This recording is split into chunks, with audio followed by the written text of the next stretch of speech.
Okay, so in terms of the agenda today, the first area that we're going to talk a bit about quickly is the forces that are shaping the property industry. We're in a pretty volatile time.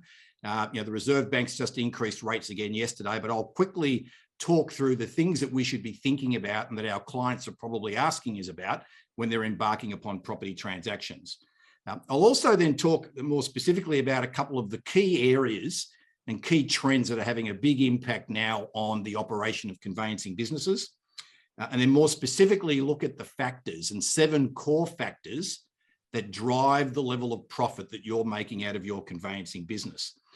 There's then a number of risks in 3 key areas that underpin not just conveyancing businesses, but all small businesses. But I want to talk about those 3 areas and in particular, get Garth to get very specific around some of the tech-related and cyber-related issues that conveyancers are particularly facing from a risk perspective. And then we'll start looking at key profit improvement opportunities, which today are in 2 or 3 key areas that we'll talk about.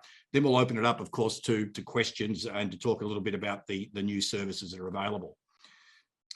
So in terms of the forces shaping the industry, as you guys have a good feeling for, interest rates, inflation, we're hearing a lot about that. But of course, population has a big impact on demand.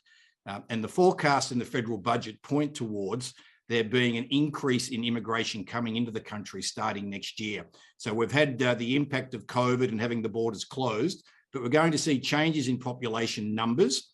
We're also going to see potentially the downsizing of a number of established older Australian family homes where they're looking to either downsize into something that's more convenient and less hassle, more convenient to look after, versus moving perhaps to the bush or perhaps to the beach. Employment, the unemployment rate continues to be at an all-time low, and we're starting to see the level of income, wages and salaries in certain areas starting to edge up a little bit. And of course, we've got inflation still very high, projected to continue to be high for some time. And currently projected for the Reserve Bank to continue to lift up interest rates. Most of the major forecasters are building in at least another 2, possibly 3 increases to have interest rates be up to 0.75% higher than what they were as of yesterday. On the supply side, the federal government, the new state government in Victoria, are all talking about land supply and looking at what can be done to potentially make more available for new home construction. They're also talking about looking at the current regulatory framework when it comes to planning, how long it's taking for builders to get approval. And again, on the supply side, inflation and interest rates have a big impact on what the LVRs that banks are offering, what the repayment capability is, etc. So there's no surprises there, but it's important whenever we're looking at where can we improve profit in any business to think about demand and supply. Are we going to be in a market where there's going to be a lot more demand for our services versus potentially being constrained? Now, of course, we're seeing in the last 12 months a lot of refinancing activity taking place. And, PEXA has produced some fabulous reports, and I encourage you all to access them, and you can find them on Business Advantage to understand what's been happening in that refinancing area. And for those of you that have got clients, perhaps that, they were a first-time client in the last, let's say, 2 years, if you've got a sense that they might be on a fixed rate mortgage, it's a great opportunity for you to reconnect with them and say hello, perhaps point them in the right direction as to who might be able to help them on that front, particularly if you haven't been communicating with them over the last couple of years. Those sorts of proactive deposits in their emotional bank account that you're thinking of them and that might be relevant is a way of keeping you on their radar screen. If they get asked about who helped them transfer the property, in coming months when they're talking to a friend or relative, and they can name your firm and say why your firm's a great firm, that is one of the most powerful ways of attracting new clients. Now, let's have a very quick look at the big trends that are impacting conveyancing. And I don't think there's anyone involved in being here live today or watching our replay inside Business Advantage that hasn't been impacted by what's been going on from a technology point of view. Now, the technology point of view, we all know about PEXA. We all know about the PEXA key, and particularly the power of the PEXA key in terms of the communications with the client right through the process up to settlement. But of course, the technology is also impacting the ability of the consumer to potentially find conveyances. And very sadly, I was having a look at Judy, your website today, which is a fabulous conveyances website. I encourage everyone to have a look at it, particularly how Judy goes about describing and communicating the value and the benefits of working with a very experienced firm.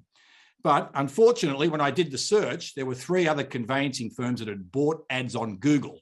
And I was on my phone, and as I was flicking through, I had to go through 3 different firms that are buying ads before I could actually get to Judy's website. But the great news was, Judy, when you got to the organic results or the free results, you were there, and the website's very well formatted, so Google's doing a great job of it. But it means consumers now have got a lot more access to information. And if they don't understand, and Garth will talk more about, if they don't understand what's involved in a high quality, high peace of mind conveyancing process, they don't understand what's involved and what those benefits are. All they'll look at is what the price is, what price is being charged. And for a number of conveyancing practices, you're getting caught up in this race to the bottom and not actually valuing, the incredible work that you do and communicating that so that you are differentiated and that you have clients that very happily choose you because of the value that you actually deliver to them. So the technology side is not only impacting the way we do things, and there's a lot more to come. There's things like artificial intelligence, sort of digital robots that will do certain things, where people like Deloitte, when they look at the industry, that say the conveyancing business owners will need to move more and more to value-added and being advisory-oriented, not purely getting the paperwork done, checking the various things, making sure it's all input properly and doing it.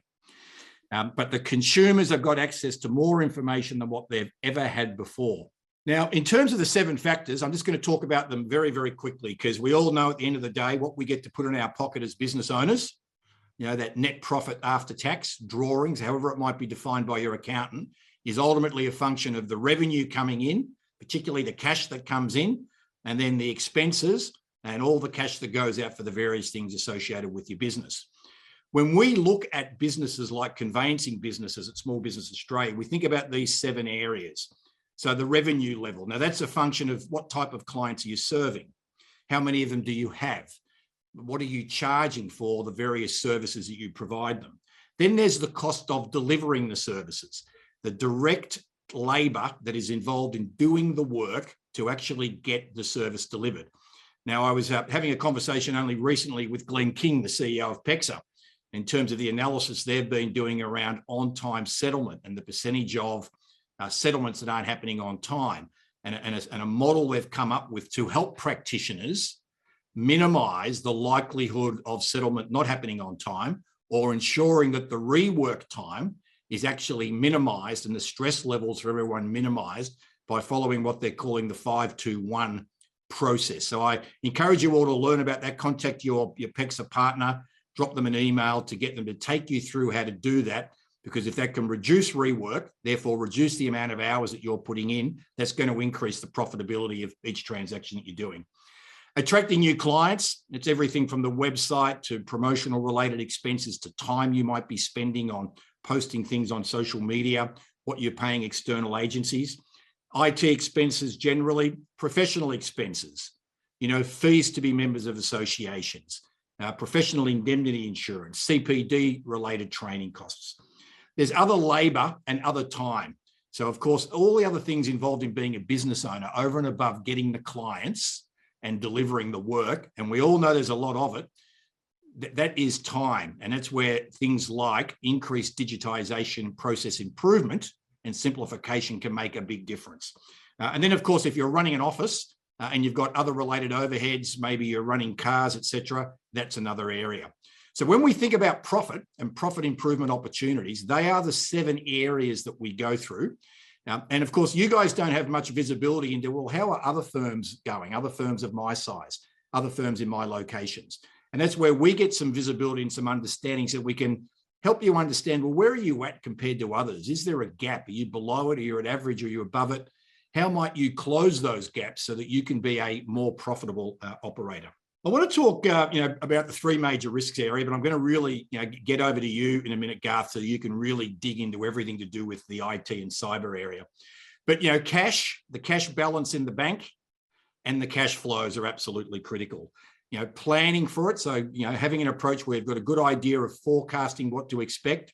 If you need to take advantage of buy now, pay later related opportunities, and there are some firms that specialize in helping people in the property industry and conveyancers do that.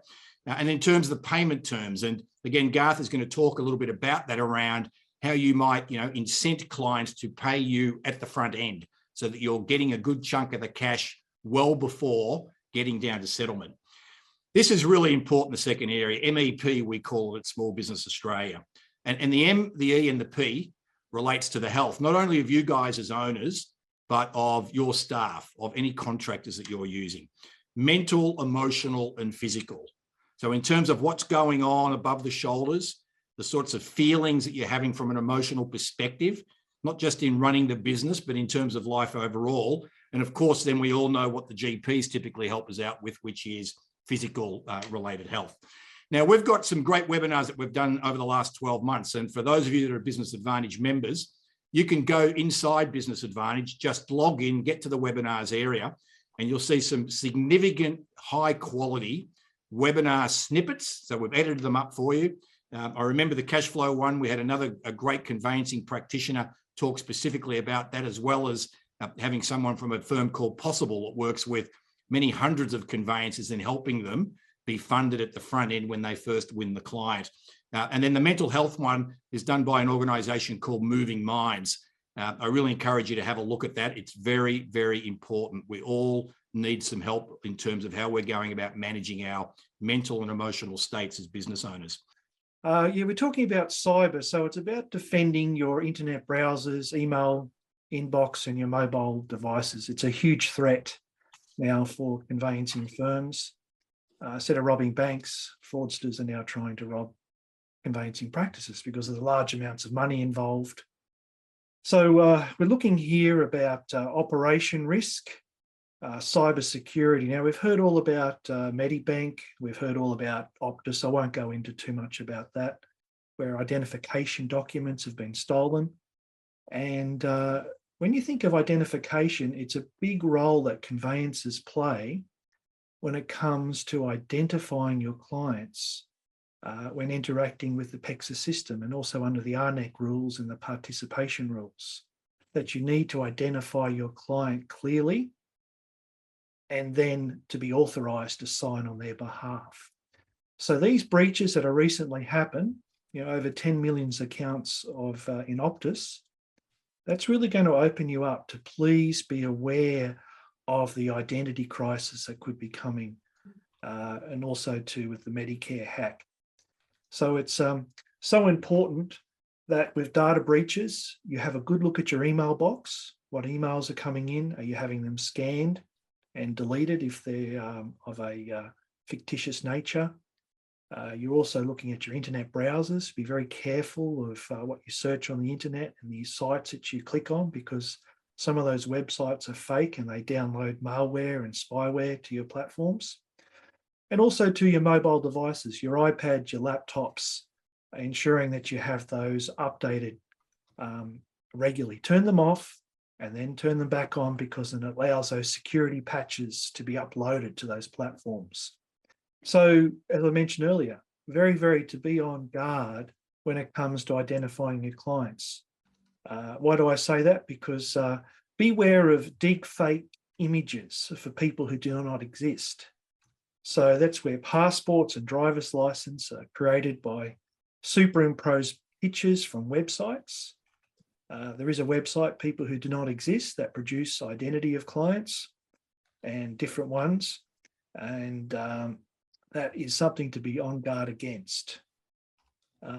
So very important there, that's actually a picture of people that don't exist there on the screen. So are they real people? Are they fake? What's the story? Have they been computer enhanced, computer generated? We go to our next slide there. The other one there is to do with deep fake voice, where hackers seek out the client's social media videos and produce computer generated voices via AI software. It sounds like the client that you're talking to. So please be very, very careful of those risks that are coming into your practice because of those data hacks recently. So is this the real person that I should be talking to? Could that voice be computer generated? Does this open my practice to a potential claim? How do I deal with this risk? Well, it's very, very important to employ facial recognition and document verification technology. So it's where you send a client a link, they upload their passports, their driver's license, they take a photo of themselves, and across those 3 photos, facial recognition, the distance from here down to here, from here across to here, do they all line up across those 3? So very, very important to use that. Now, the other one that's important too is that a 2022 report found 1 in 5 businesses suffered 6 or more ransomware attacks this year. They're not just once off. Once they get you once, they keep coming. So you need to be very, very aware of that. And one of the best ways is to employ cybersecurity training. And that's actually part of the RNAC participation rules and state participation rules, that you provide regular cyber training to your staff, because that's where most frauds start from. 95% due to human error, clicking on email links, downloading spyware, malware, ransomware to your computer systems. I did a webinar recently and I asked the audience, do you provide regular cyber training? 80% said no, it's just a once-off thing, and they just kept moving forward. So you need to have those meetings maybe once a month or every couple of weeks or every week to re-enhance that importance of being aware of what you're clicking on. If you think something's not right or is dodgy, ring your IT person. Don't touch it, because you really are opening yourself up for trouble. So there's some good points there when it comes to cyber training. Raise it with your clients there. The culprit is clicking on links and emails and fake websites that download malware, ransomware, and cyber fraudsters are watching what you're doing for those activities. Noting your password, usernames, your trust account numbers. You're really opening yourself up. So I'm not trying to scare you. I'm not trying to scare you. I'm saying, please be aware. If the email is not where it's from, get it checked out. Get the IT to drop in remotely, or don't touch it. Ring up the client and talk to them, and make sure it's the real client, not a fake deep voice one. So some things you could train your staff on is always have headers and footers with disclaimers about advice for payments. So if a client's going to pay you money, make sure they ring you first to verify any account numbers. Make sure that's on your email correspondence. Try and avoid email if you can. Your PR policy requires that you have a defense to cyber by having that statement on your email. Don't just leave it willy-nilly for the client to just pay whatever they see, BSB and account numbers. Engage with the PEXA Key app when it comes for extra funds to be paid into your trust account. And that's a very good app. It all links up into that PEXA workspace, and it protects against claims when it comes to clients paying a trust account. But always pick up the phone to chat to them as well about it. When it comes to the deposit, and also too with surplus funds or extra funds, pick up the phone. Don't rely on emails. And you also, a PEXA key, you can rely on it, but you also need to back it up with a phone call. Don't just rely on the technology. Always ask your IT for assistance. If it's not right, stop work, move away from it, park it, and get help. Implement Office 365 email system. Now, the thing that I need to talk about this here is that I still see people, or conveyancers and lawyers, using Gmail, Hotmail, Yahoo addresses. You are opening up yourself to trouble. So please don't use those email addresses or those domain names. Change them to your firm's names, or nothing without Gmail or Hotmail, because that's opening up globally to all sorts of cyber trouble. So please, there's one thing to take away. If you're still using Hotmail, Gmail, get out of it and change it. Get your IT person to change it now. Turn off all electronic devices on and off and make sure they're updated. Don't leave them on 24 hours a day. I know a lot of us do that. And that's something so your patches can be updated, as I mentioned earlier. Introduce Defender browser protection for Google searches to make sure that they're getting rid of those malicious fake websites. And we just go back one slide, please, Bill, about using zero trust software. So employ that into your system so that everything is checked and rechecked and authenticated. When emails are coming in, they're checking where they're coming from. Are they from a fraudulent source? If they are, they're completely deleted out. And even the user to the computer is also verified too. So very, very important to use zero trust software and protection systems on your computers.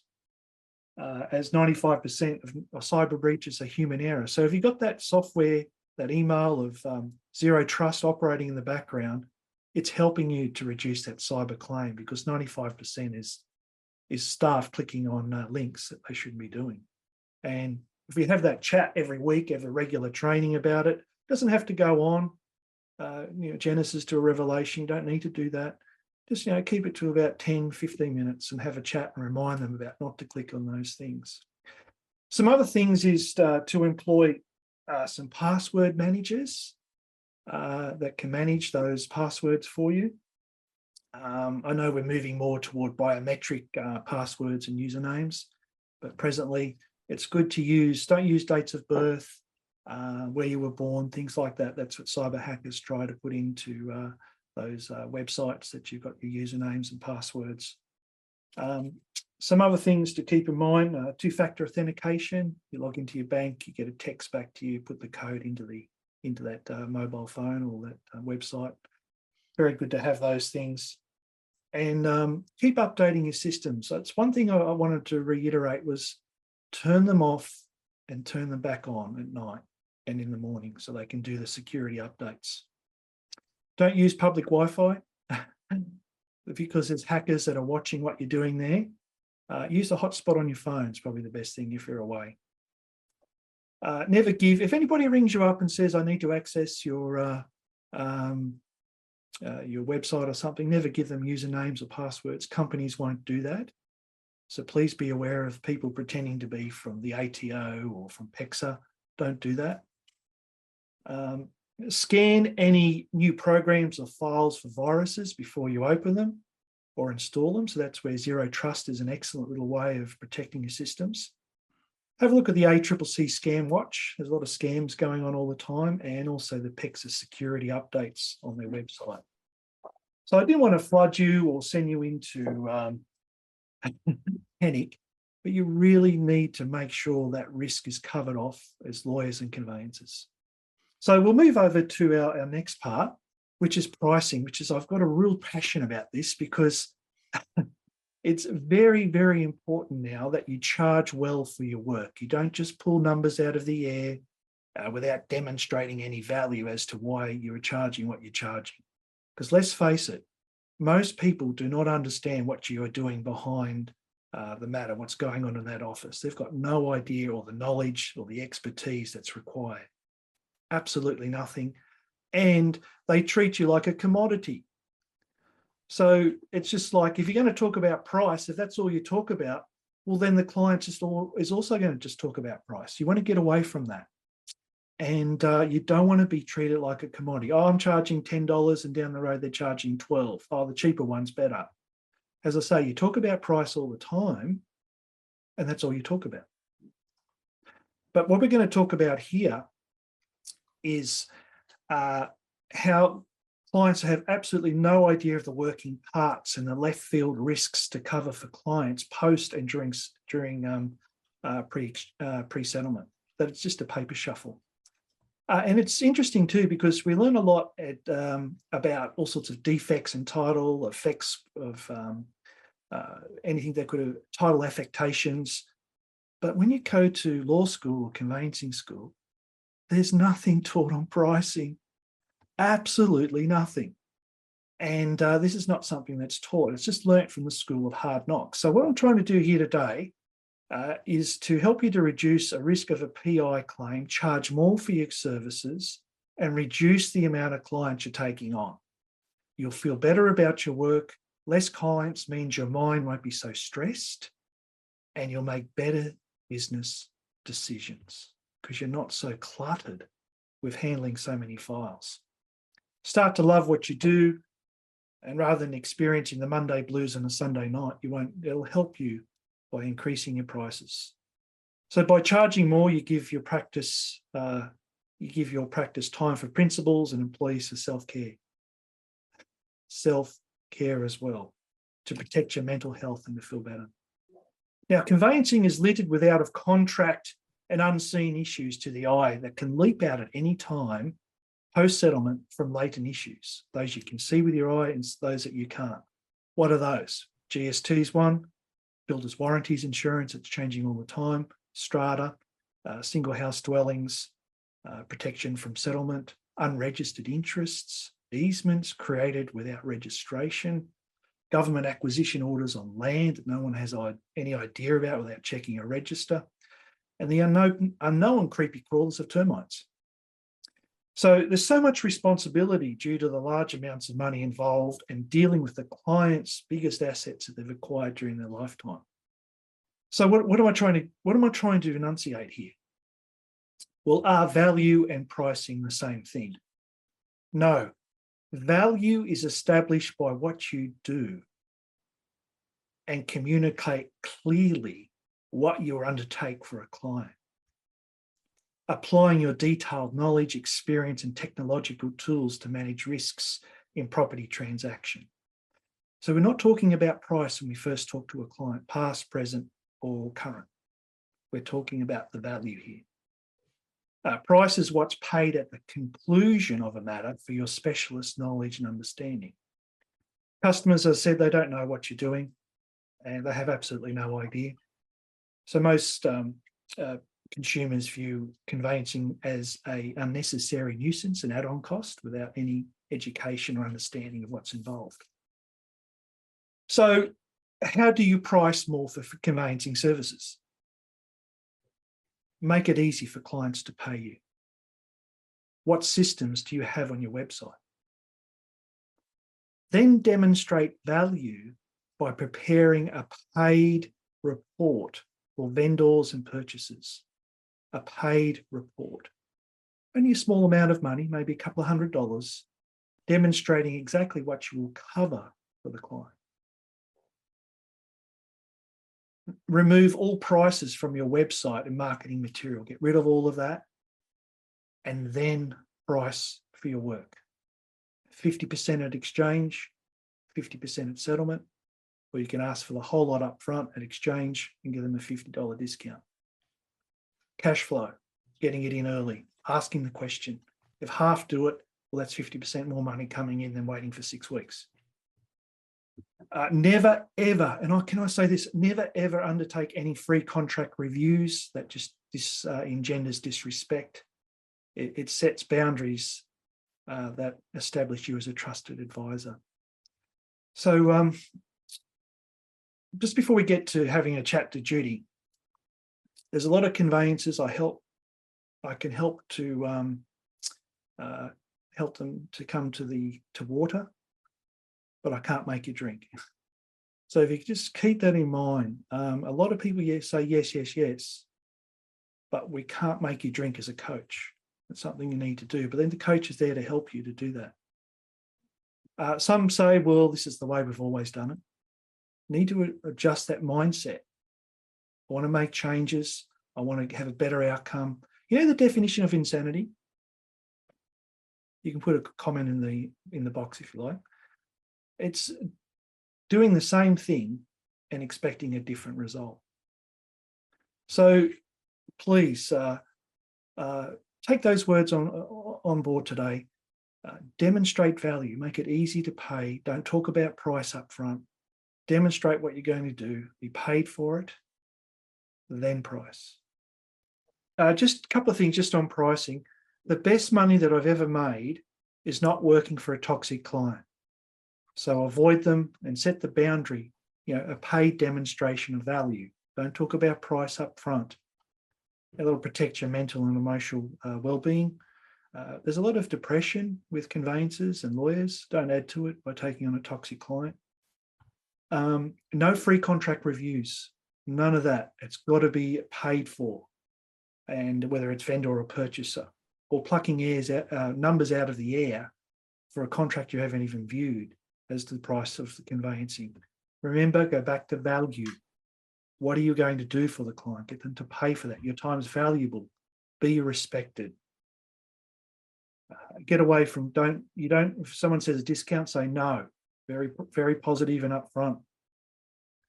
And we'll move on to our next section then. So we've talked about cyber risk. It's a big risk. We talked about pricing, get the prices up, talk about value and not price. Make it easy to pay, all of those sort of things there. Now, the other thing we wanted to talk about is to reduce your expenses in operation of your conveyancing or legal business. So it's about cutting down your overhead costs.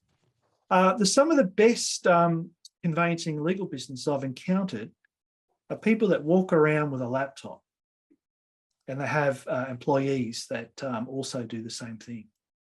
So you can imagine then how your expenses and your overheads have dramatically reduced, because we are living in a time where it's all about digital technology, isn't it? Access to the internet. So others are connected to a virtual office and a virtual assistant. So where people will take phone calls on behalf of them and then email those details to a person walking around with a laptop. And they'll start doing the work digitally, identifying the client, going through the contract, maybe using a Zoom meeting to have a chat to them about what's going on, or they can meet at the virtual office if they want face-to-face or at home. It creates so much flexibility and dramatically reduces that bricks and mortar rent that's required to be paid each month. Also to the bonds and the fit outs and all of that sort of thing. So really it's important, as I say there on the screen, is to use the technology. Some practices, and there is a larger percentage, somewhere around 40%, still don't use a legal practice management software program. I can't believe that. You need to have a legal practice management system program and have it loaded on a laptop at least, or an iPad, remote access through mobile devices to be able to work on. Have your phone calls answered by a virtual assistant. Have a bricks and mortar business set up as a virtual office. So there's some great ways to really reduce the operating expenses to your practice. The other thing I wanted to, create a database of clients. It's so important to do that, and communicate with those past, current clients, referrals regularly. So important to do that, and I see a lot of people don't do that. So I just want to keep things brief today, but to the point. Think of some of those points I've been bringing up and maybe implementing them.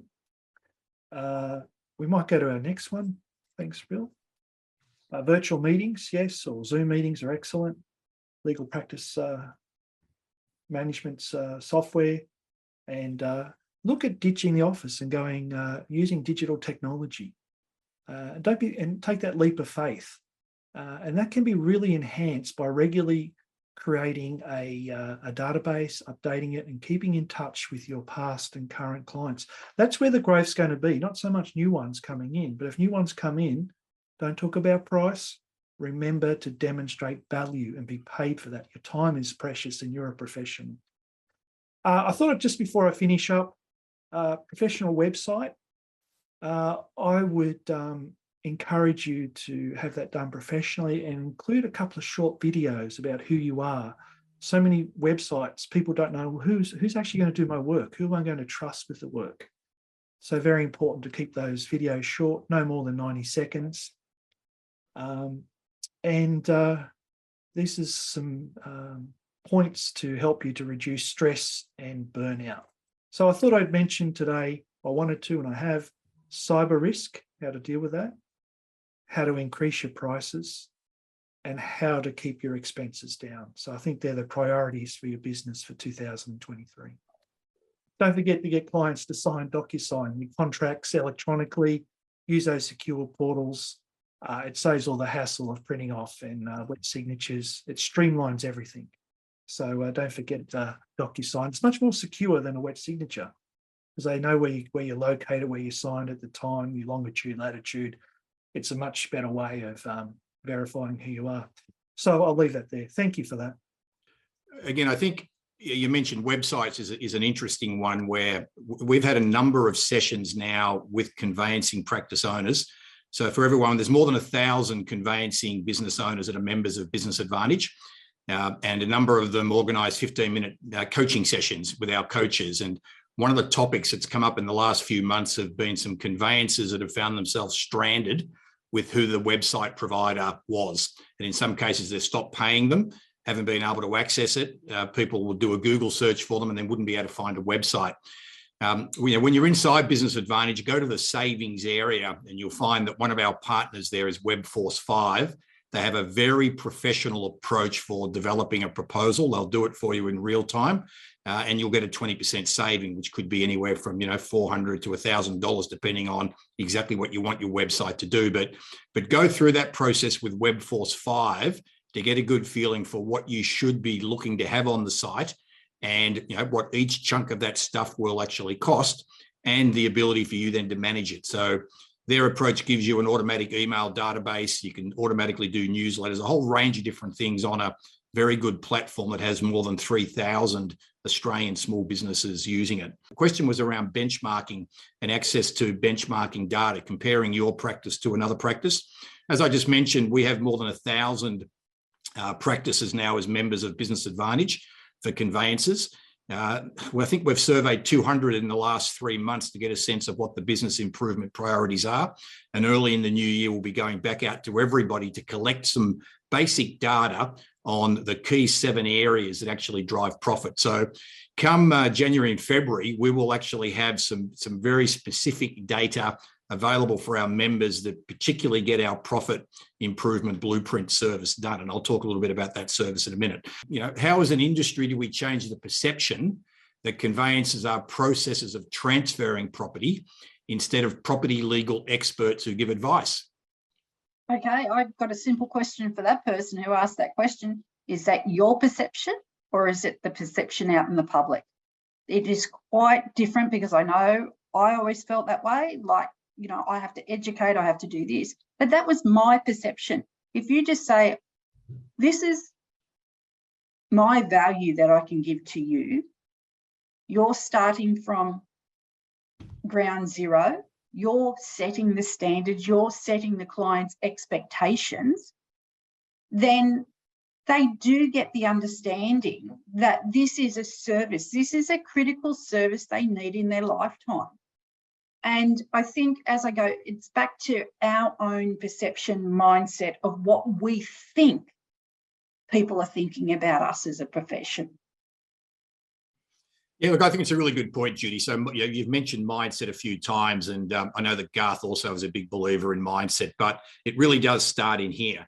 And as I've learned a lot more about the conveyancing profession myself over the last couple of years and developing Business Advantage for conveyancers, you guys are legal professionals. Now, I know there's different terminology used in WA versus Queensland, but I look at you guys, you're conveyancing business owners. Like, you've been building a business, you've taken a risk, you had to do a significant amount of study, get a significant amount of experience. And again, given the rate of change and whether it's at various state government levels with funds and fees, you are professionals. And I would encourage you, when people start asking for quotes, use the word proposal, right?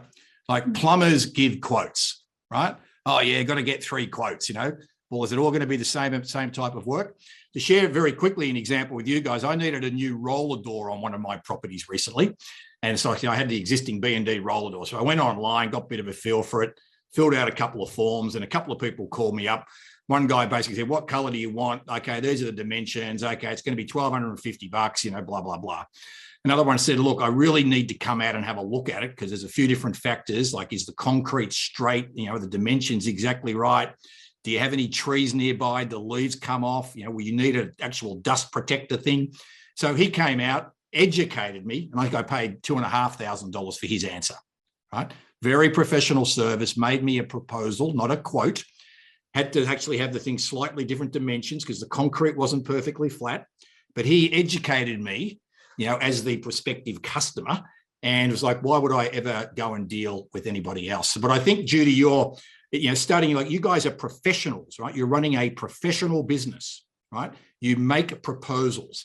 You need to see the contract, first of all, to understand the level of complexity that's involved, but not doing a full contract review for free. No, you're having a look at it and you say, look, we've identified 7 particular factors here. So therefore our proposed fee is going to be $1,800 for this plus X, Y, and Z. And then, by the way, we identified 2 or 3 real issues in this contract. And, if you buy us, that will include then doing the contract review so that you can go back and negotiate those 2 or 3 things without telling them what the 2 or 3 things are. Garth, would you like to add your experience to this particular question around, as a profession, each professional in the way they conduct themselves changes people's minds by every person they deal with. But do you have any other perspective? Oh, look, you've got to demonstrate value. It's very hard on, not even looking at a contract and giving a price. That's not the way to do it. It's to be paid. Your time is valuable. You need to be paid to prepare a proposal, and then through that, list out of those 30-odd points that could happen and that you're going to cover for them, then price and make it easy for them to pay you for your time to prepare that. And I think it's also important to try and concentrate on past and current clients and keep in touch with them with a nice small newsletter on a topic as well. Once a month, just slowly touching them. That's where the growth's going to come from, not so much somebody new. And the other thing I wanted to say is, and I've said it before, get the prices off the website. Otherwise, you treat it as a commodity. Please don't do that. And get coaching. It's so important to get coaching on that, and with Business Australia. So be proactive. And as I said, we can lead a horse to water. We can't make you drink. And that's where you need someone to hold you accountable to that and follow through on that. And that's why Judy's firm's been a pleasure to work with. They're ready to make changes and getting away from that definition of insanity.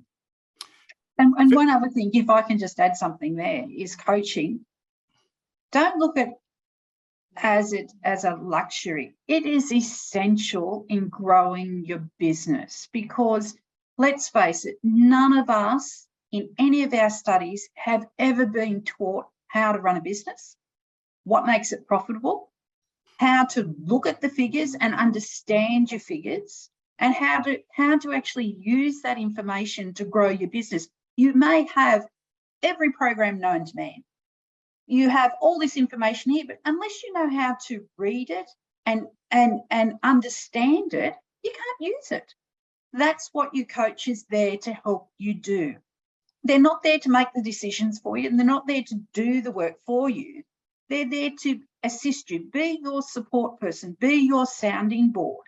And I've always considered, I've had many coaches over the years, and you will go through stages where you have a different coach for a different time period that you're in, that this is where you get value for an expense. I'd rather have a coach at the ready for me that I can pick up the phone or send an email to than having the nice new shiny car in the driveway. That's me. It makes more sense to invest in myself by getting the coaching, getting the staff to participate in coaching as well. It's not only me, it's your staff, because they're the greatest gold mine you have in your business. And it's good to all conveyancers, lawyers, to be comfortable with getting uncomfortable, doing something new. I mean, I've got coaches as well. I'm not the be all and end all as a coach. I've got coaches above me that help me, and then I'm able to help others. So it's all about helping one another and taking that leap of faith. So it's nothing better than someone phoning in externally to help a firm out.